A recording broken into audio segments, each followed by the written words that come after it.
So, if I'm right, we stopped last week on page 312. We are in book 3 of Savitri, the book of the Divine Mother. And we've come to Canto 2, the adoration of the Divine Mother. We've been following the journey of King Asvapati, who will become the human father of Savitri when she incarnates. And Sri Aurobindo has been showing us King Asvapati as a great yogi who has become liberated, his soul has become liberated. He has taken birth on earth for a special mission, and he's conceived the aspiration that there should be a diviner world here in the material world. All this is supposed to have taken place long, long ago, way back thousands of years ago, the beginning of human history. In fact, Sri Aurobindo tells us that King Asvapati was the first human being, the first earthly man to have the secret knowledge which is embodied in the Vedas and the Upanishads. So way back in history. And he had this aspiration. He had high spiritual experiences. He experienced wonderful states of consciousness. And he felt this should become normal here on earth. So where can I find that power of transformation that can make this earth a diviner place? And for that he's embarked on a great journey of exploration through all the planes and worlds of the universe. And he's reached the very, very top of the manifestation, the very highest levels. And still he finds that everything that is in the universe is not enough to change things radically. And he's got a sense, a feeling that there is something beyond which is more powerful and truer. And first he comes in contact, as other great seekers have done, with a kind of unknowable reality that can't be expressed in words, which seems to have no connection with our universe, with our material world. Something that offers a great liberation if you dissolve yourself into it. But King Asvapati is not looking for that. He's looking for something that can really change. So in the first section, it's as if he's looking into himself and saying, yes, you have become free, the ego is dead, but where is that power that says yes to the world and that can really help to heal it? So we will start reading today on page 312 at the break.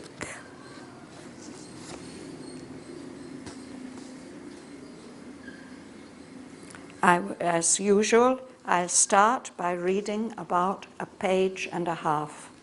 I'll read it clearly, try to read it as clearly as possible. You follow in the text, get an idea of the rhythm and the pronunciation of the difficult words, and then we will go back to where we started and look at each sentence separately.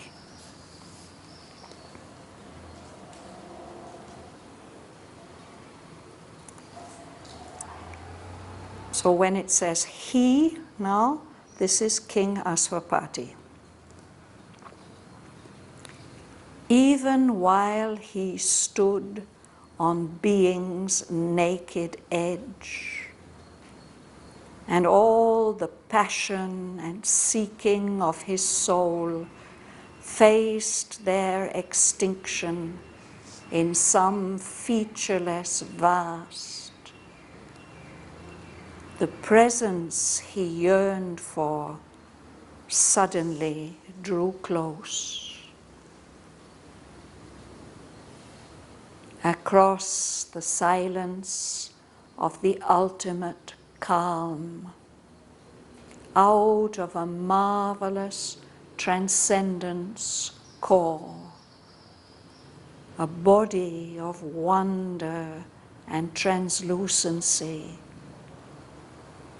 as if a sweet mystic summary of herself escaping into the original bliss had come enlarged out of eternity. Someone came, infinite and absolute, a being of wisdom, power and delight, even as a mother draws her child to her arms, took to her breast nature and world and soul, abolishing the signless emptiness, breaking the vacancy and voiceless hush, piercing the limitless unknowable into the liberty of the motionless depths, a beautiful and felicitous luster stole.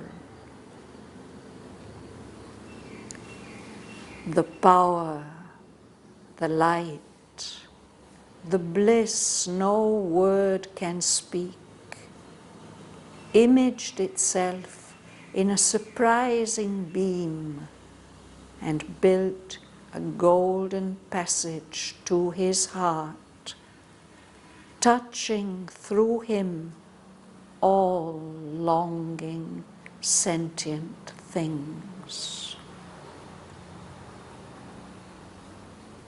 A moment's sweetness of the all-beautiful cancelled the vanity of the cosmic whirl.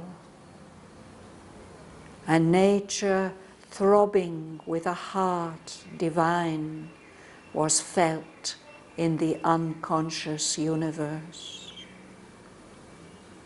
It made the breath a happy mystery,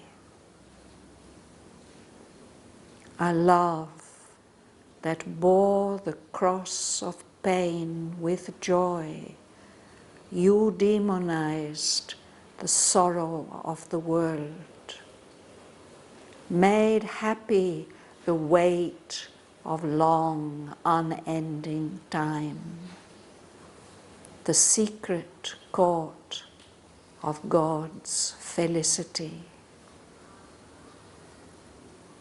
Affirming in life a hidden ecstasy, it held the spirit to its miraculous course, carrying immortal values to the hours. It justified the labor of the suns. For one was there, supreme behind the God, a mother might brooded upon the world, a consciousness revealed its marvelous front, transcending all that is, denying none.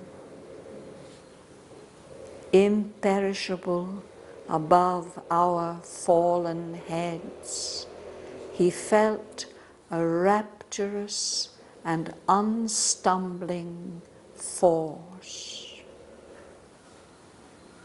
The undying truth appeared, the enduring power of all that here is made and then destroyed,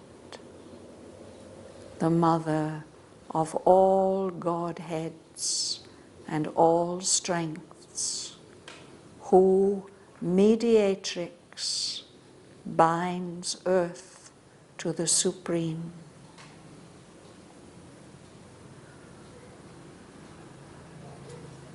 I'll stop there.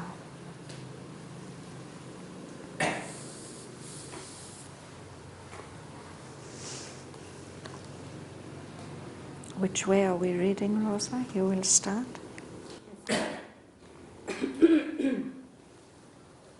Even while he stood on wings, naked, and all their passion, and seeking his soul, faces their extinction in some pictureless, vast, the presence he yearned for suddenly drew close. Yes.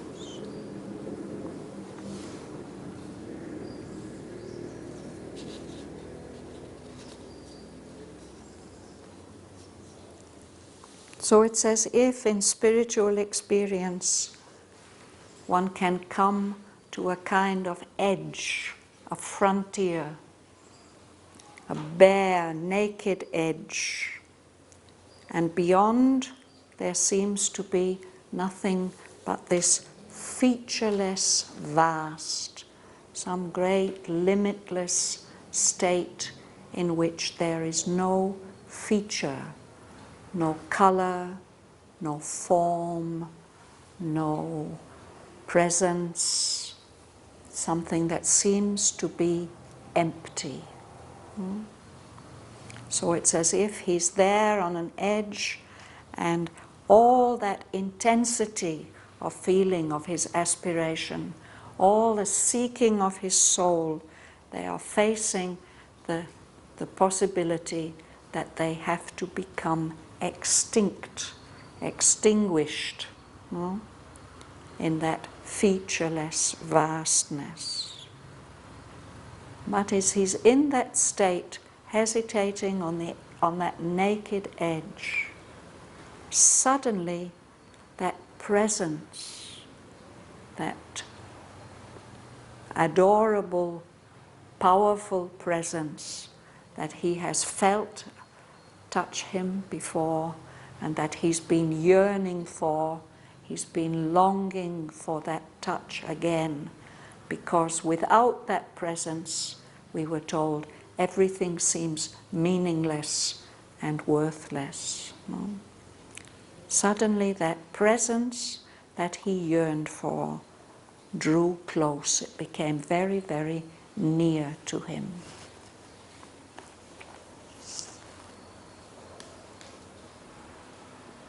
Nihong, you'll read, yeah? Across the silence of the ultimate calm, out of a marvelous transcendence of call, a body of wonder and translucency, as if a sweet mystic summary of herself, escaping into the original bliss, had come enlarged out of eternity. Someone came infinite and absolute. Thank you. Yes.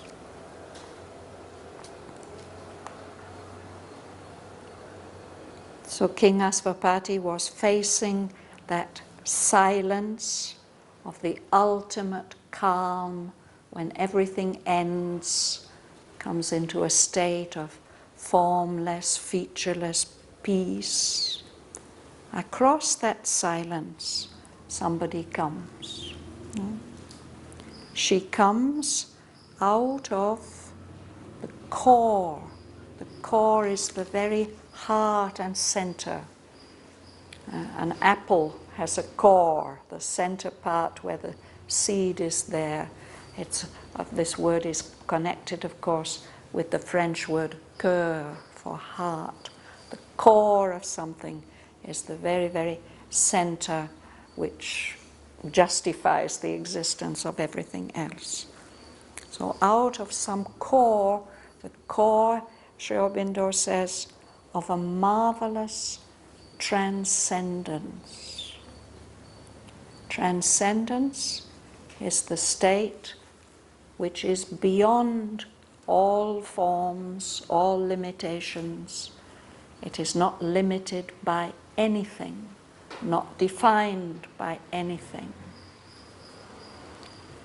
So when we think about the divine, we think of something like that, that's beyond everything else, transcendent.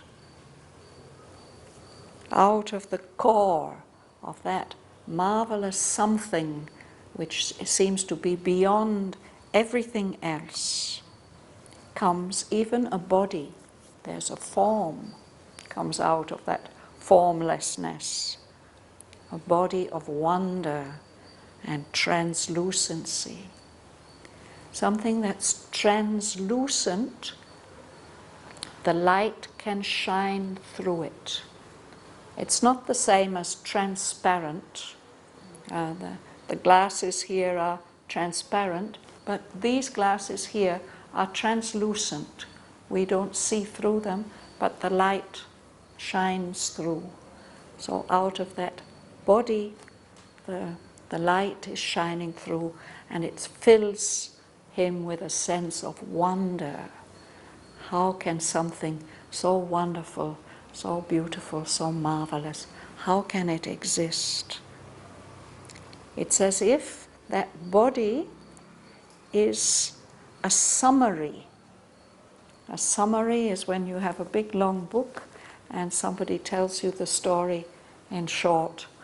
Still it maybe takes an hour, but anyway, it's a summary of. So here it's as if the body expresses a summary of the self of that being who is coming out of the transcendence. It tells, in short, in a form, a limited form, something about her illimitable self. That is her self which escapes into the original bliss, beyond form, into the original Ananda. But here this summary has come, and it's come enlarged out of eternity. So out of that timeless state she has come. Someone came, infinite and absolute, but she comes to him in a way that he can feel it's personal and beautiful, and it's an individual presence expressing something that's beyond all limits.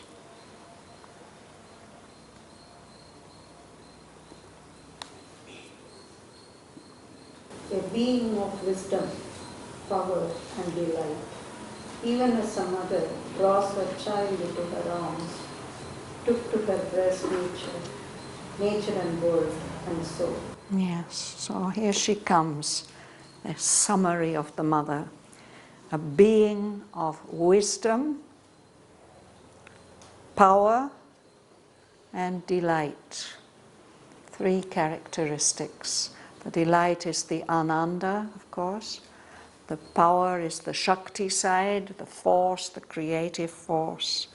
And the wisdom, the supreme wisdom that arranges everything perfectly. And what does she do? As King Aswapati becomes aware of her, it's as if she's embracing the whole universe. Just like a mother gets hold of her child and embraces it, she too takes to her breast. She takes all of nature, all of world, the whole material universe, and the soul. She's embracing everything. Abolishing the signless emptiness, breaking the vacancy and voiceless hush, piercing the limitless unknown into the liberty of the motionless depths, a beautiful and felicitous luster stored. So King Aswapati has been experiencing that signless emptiness, that featureless vast, where his whole being would be extinct. And he's been experiencing that emptiness, the vacancy, and the hush, the silence in which there's no voice, no sound. And he's had this experience that the ultimate reality is something unknowable, a limitless unknowable. That gives a kind of freedom, a liberation from all the appearances of the universe. But now he gets this new experience. Something comes that abolishes that signless emptiness, that it's as if it no longer exists. There's nothing signless, there's nothing empty. And that hush, that silence gets broken as if there's a beautiful sound, and something pierces through, like perhaps a ray of sun piercing through a mist. Something pierces through that limitless unknowable, so that into that liberty, that freedom of the unmoving, unchanging deeps, a light comes in, a luster. It's a little shine of light. It's beautiful and it's felicitous. It's full of happiness. It brings happiness. That stole in. Of course, this is the verb to steal. The thief comes and steals what we have. But this verb can also mean the way that the thief comes. He creeps in without anybody noticing that he's coming. So we speak about the dawn light, the first beginnings of the light of dawn. Everything is dark, and then we don't know how it has come. Suddenly there's some kind of light there. So there was all that signless emptiness and silence, and stealing into it, coming into it very, very gradually and gently, so that you couldn't notice how it is coming, comes this luster, this shine of light, this beautiful and felicitous luster. So that presence is suddenly there. One doesn't know how it has come. Yuli. The power, the light, the bliss, no word can speak, imaged itself in a surprising way, and built a golden passage to his heart, touching through him all long sentient things. Thank you. So that luster, that light, it carries the power, the power and the delight and the light of consciousness, all those things that can't be put into words, that are inexpressible.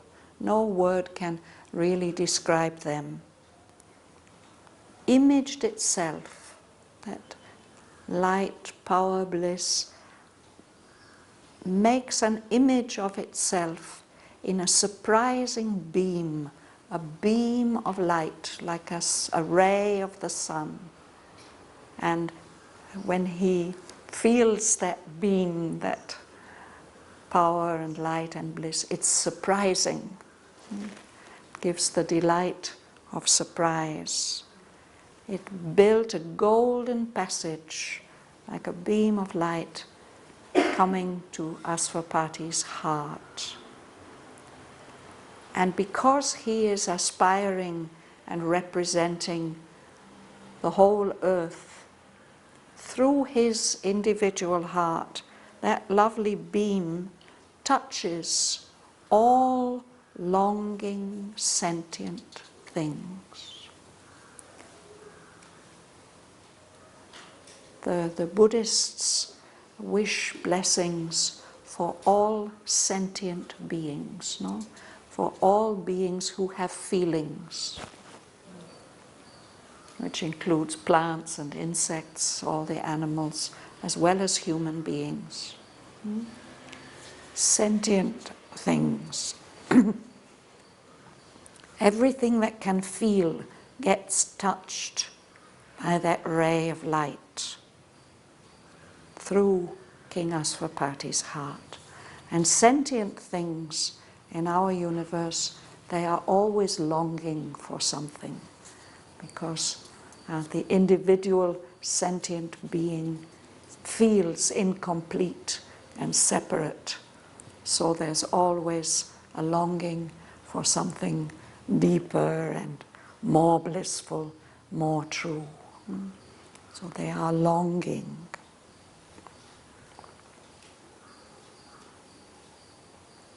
Vanadrajan. A moment's sweetness of the all-beautiful cancel the vanity of the cosmic wealth. You read the next 3 lines, please. A nature throbbing with a heart divine was felt in the unconscious universe. It made the breath a happy mystery. Yes. So he gets that just for a moment. He feels that sweetness of the all-beautiful. And with that moment of feeling that wonderful presence, all that sense that everything in the universe is an illusion and has no real value, has no reality, that feeling just gets cancelled out, because he can feel that the whole of nature, or there's a divine nature which is alive. It's got a heart that beats, that's throbbing. A divine heart is felt in what seems to us an unconscious universe.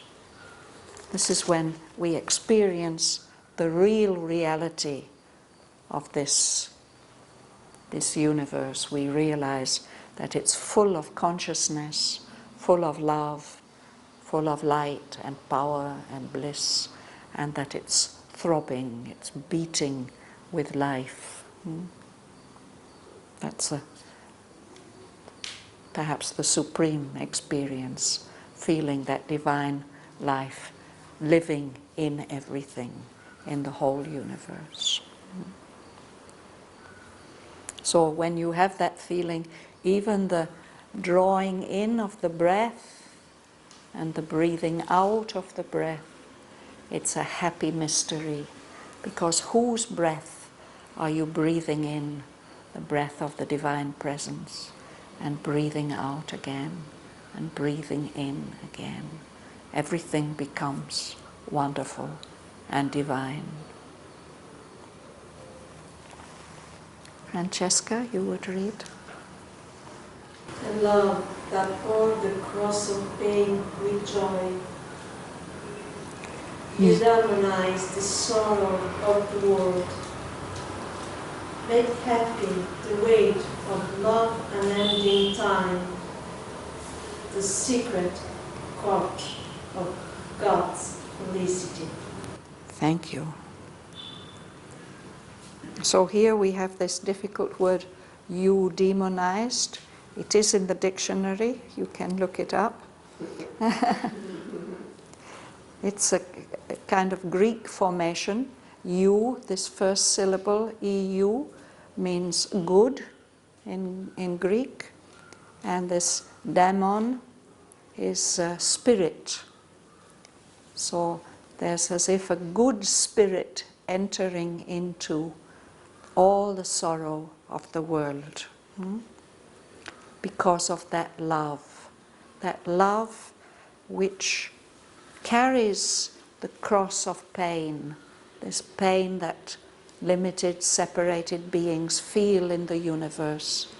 But there is somebody who's carrying all that pain and who doesn't mind carrying it, who's carrying all the suffering, doesn't mind carrying it.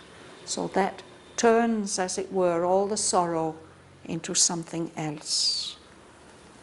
That whole weight of long, unending time that makes us think, oh, how long, oh Lord, how long will this go on? Must this go on? When we feel that good spirit, that presence, then all this weight of long, unending time, we think, how wonderful. We are happy that all this time is full of that divine presence. And it catches hold of the secret of the felicity, the happiness of the divine. Is it love of Savitri? This is the love of the Supreme Divine Mother. And as we will see, that Savitri herself is a human incarnation of the Supreme Divine Mother. So she comes to bring that love into our human world. That's the fulfillment of King Asvapati's mission.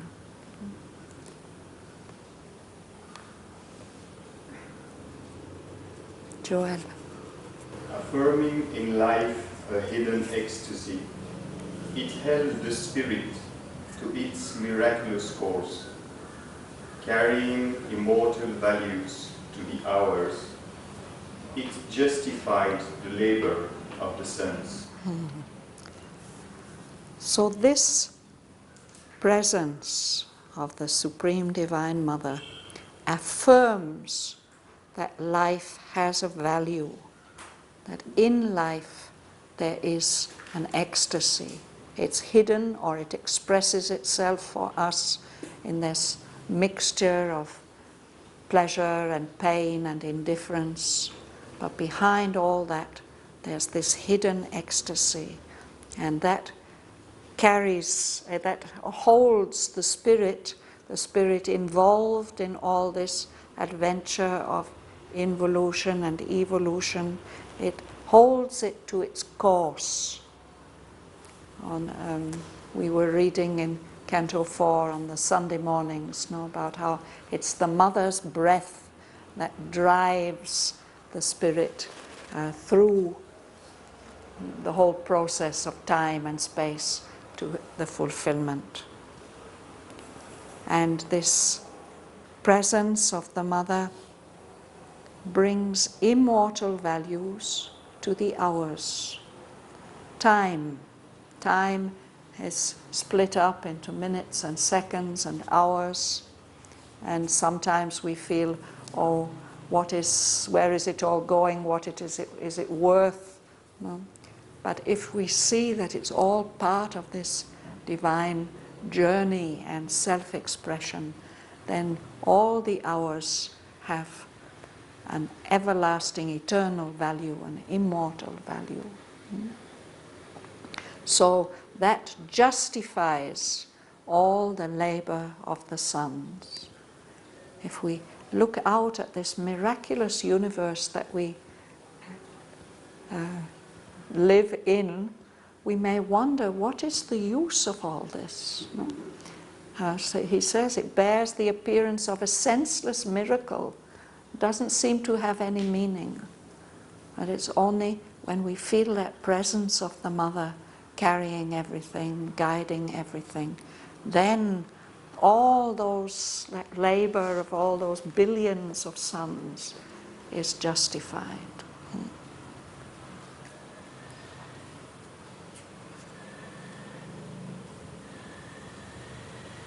Maybe we should have let you read this next line. For one was there, supreme behind the God. This is a presence. He had seen this Godhead of the whole, the cosmic, divine, but behind that there is another presence, this Mother Might. Would you like to read?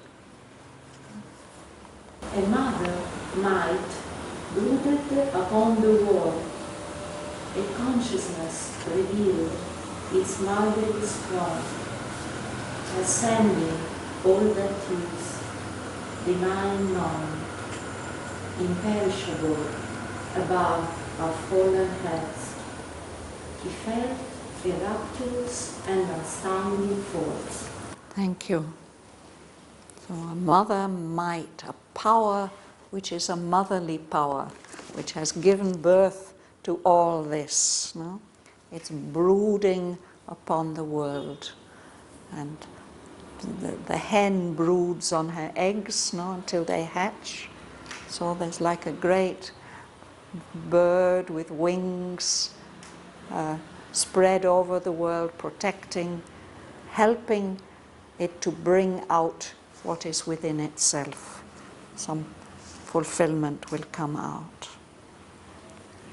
And he perceives just the front, the marvelous front, the face perhaps of a consciousness with a capital C, a consciousness that transcends everything.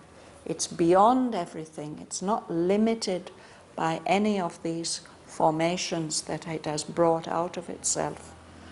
But it doesn't say no to any of them, denying none. It says yes to everything. So above our heads, here we are, our heads are fallen. We feel that it's in so many traditions, no, that humanity has fallen. We've done something wrong.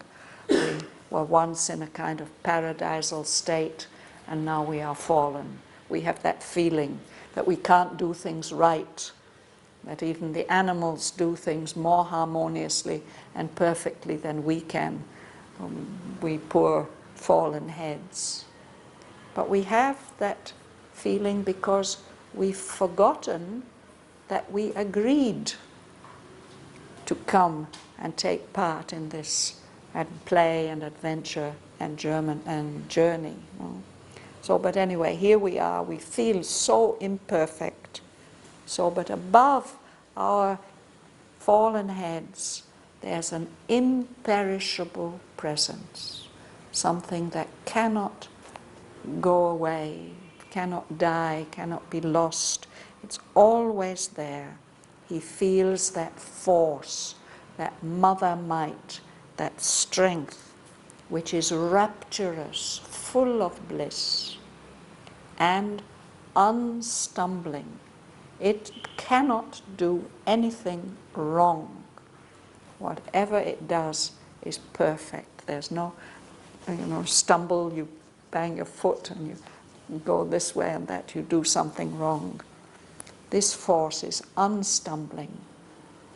So that's what's brooding over the world and bringing it to its fulfillment. Mary? The undying truth appeared. The undying power of all that here is made and then destroyed. The mother of all Godheads and all strengths, who, mediatrix, binds earth to the supreme. So this is the truth, the undying truth, this presence. This is the enduring power, the power that lasts. In our world, people are powerful for a time and then they lose their power. But this is an enduring power. It will last and last and last. This is the truth and the power which is behind everything that is made in our universe, and everything that's made in our universe gets destroyed so that that power can express itself differently. But behind there's something undying, enduring. What is it? It's the mother of all Godheads, all individual forms of the divine, the mother of all strengths, who mediatrix. Mediatrix, this is a feminine form of the word mediator. The mediator is somebody who goes between, no? Two things that are not able to communicate with each other. No? He carries the message, he sees that each understands the other. So it's the mother who binds earth to the Supreme.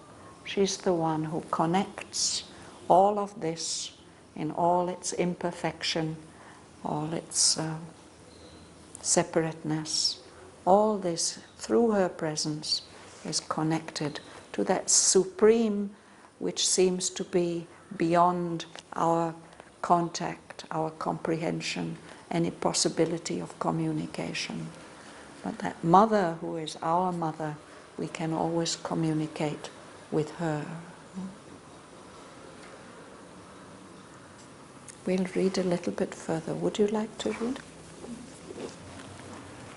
The enigma is that rules our nature's night. The covering the science was unmasked and slain. Its mind of error was stripped off from things, and the doom means of its preventing view. Thank you. So an enigma, it's a mystery, a riddle, something, a puzzle that we don't know the answer to. When we look at our world, we can't understand it at all. But that enigma which rules this night, this darkness of ignorance that we live in, this ceased. Everything suddenly makes sense. That nescience, this state of not knowing, it covers everything, no?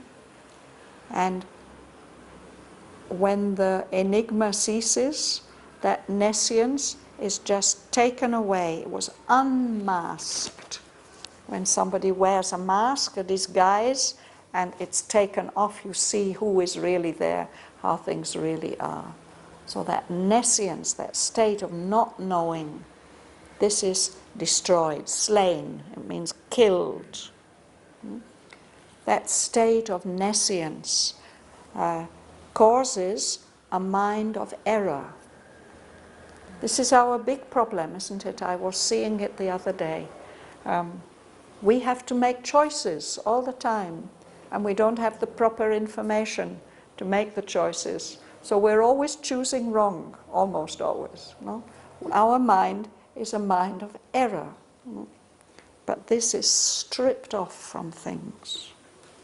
And all the dull moods of its perverting will, the will that comes from that mind of error and twists things and spoils things and makes us feel things that are unhappy and grey and dark. No? All this just gets wiped away. Do you like to read, Mum? No? No? All right. Then Renana, please. Dominated by her seeming identity, knowledge and ignorance whose state Strive. No longer could they pattern Opposites. antigonous forms of the voice artifice. Yes. Impose the illumines of The illusion. illusion of her Twofold. Screen, Yes. drawing their thin figures between us and her. Yes. So because she is one with all this, and she sees all this, that seeing and that oneness lights everything up. So in this state of consciousness which comes to King Asvapati through feeling the presence of the mother, there's no opposition anymore between knowledge, which in the tradition, the knowledge means the knowledge of the One, the featureless Supreme, and the ignorance, which means the knowing, the partial knowing that we have here in the manifestation. These two things seem to be opposed to each other, and that if we know the One, we forget, or we have to forget and leave behind the knowledge of the world. And if we have the knowledge of the world, we must, that veils from us the knowledge of the One. But here, there's no opposition anymore. They are not struggling anymore. It's possible to see that knowledge and ignorance are parts of, or aspects of one knowing. They could strive no more. No longer could the tighten opposites. In our world, it's really a world of duality. Everything you think of, everything that you say yes to, when you say yes to it, you're saying no to something else. It's opposite. No?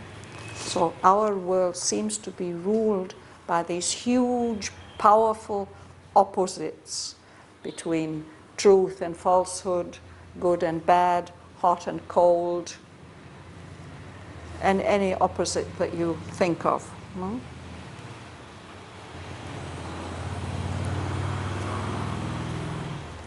He says they are like antagonist poles. Poles, our Earth has a north pole and a south pole. A magnet also has poles, no? A positive and a negative pole. So these things seem to be opposites, but in fact you can't have one without the other. So they seem to be antagonists.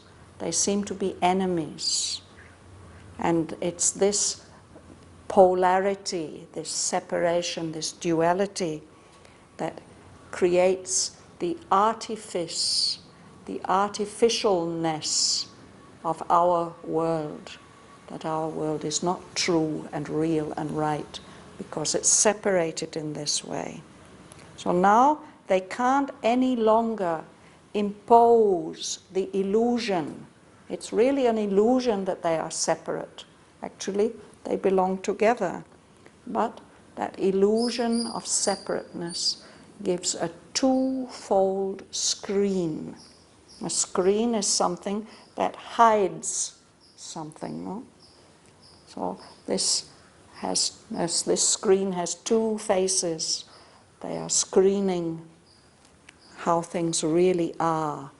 They throw their figures between us, our individual beings, and her being, the being of the one mother who is all this.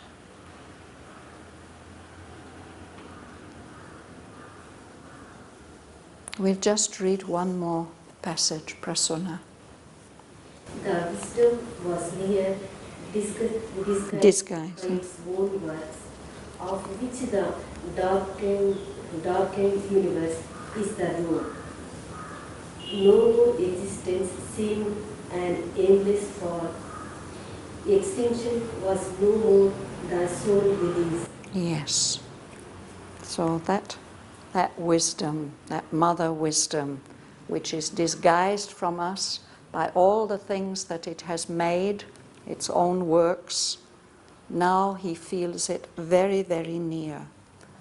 This whole universe is the robe, the covering of that wisdom.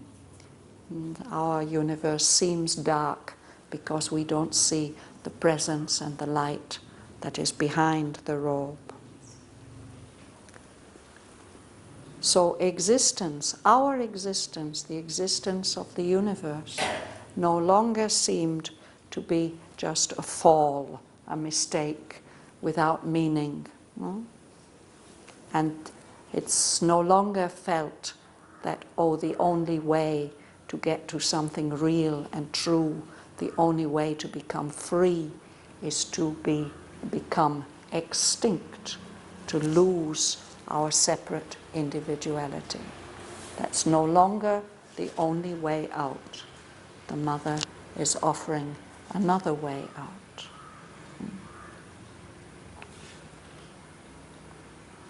So we'll stop there for today.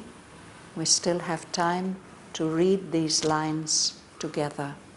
We'll read them slowly, all together, and I hope that as we read them now, we'll understand better than we did with the first reading.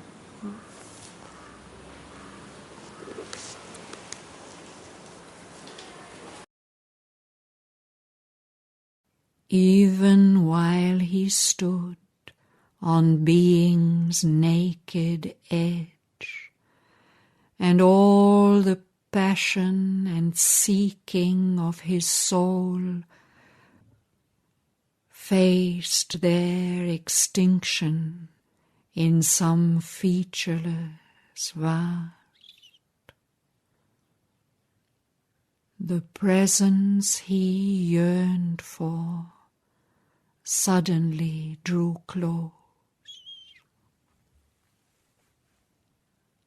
Across the silence of the ultimate calm, out of a marvelous transcendence core,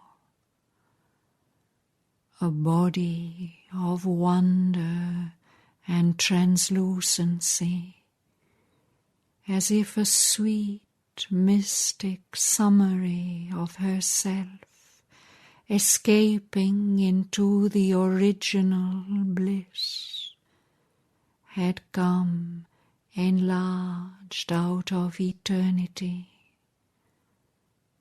Someone came, infinite and absolute, a being of wisdom, power and delight, even as a mother draws her child to her arms, took to her breast nature and world and soul, abolishing the signless emptiness, breaking the vacancy and voiceless hush, piercing the limitless unknowable into the liberty of the motionless depths, a beautiful and felicitous luster stole. The power, the light, the bliss no word can speak, imaged itself in a surprising beam and built a golden passage to his heart, touching through him all longing sentient things.